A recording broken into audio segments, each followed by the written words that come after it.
அசோக், அசோக், டேய் அசோக்.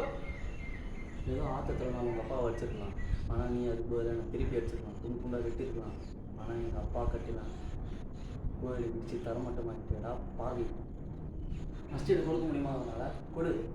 எங்கள் அப்பாவுடைய வேர்வையான ரத்தத்தில் அவனை கோயிலை பிடிச்சி தள்ளிட்டியா, அதை திருப்பி கொடு. அவர் வாழ்ந்த நிம்மதியான இடத்துல எங்கள் நிம்மதிக்கு எடுத்தியா, அதை திருப்பி கொடு. கொடுக்க முடியுமா உன்னால்? முடியாது.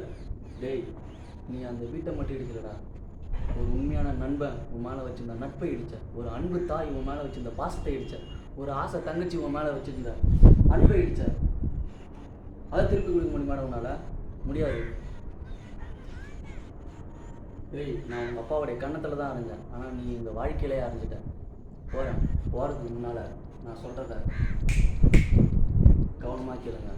இன்னைக்கு பேர் புகழ் இருக்கிற திமிழில் என் வீட்டை இடித்து என் குடும்பத்தை நடுத்தருக்கு கொண்டு வந்து எனக்குள்ளே தூங்கிட்டு இருந்த சிங்கத்தை தட்டி எழுப்பிட்டீங்க.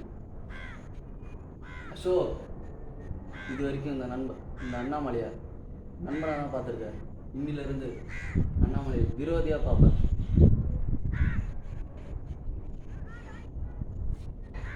அசோக், இன்னிலிருந்து உன்னுடைய அழிவு காலம் ஆரம்பிச்சிருச்சு. உனக்கு எனக்குமான தர்ம யுத்தம் தொடங்கிடுச்சு. இந்த யுத்தத்தில் உன்னை விட பேர் புகழ் அந்தஸ்து பல அடுக்குமாடி ஹோட்டல்களை கட்டி உன்னுடைய முன்னோட்டத்தை தடுத்து நிறுத்தி, நீ எப்படி என் வீட்டை இடித்து என் குடும்பத்தை நடுத்தருக்கு கொண்டு வந்து, அதே மாதிரி நான் உன் வீட்டை இடித்து உன் குடும்பத்தை நடுத்தருக்கு கொண்டு வரல.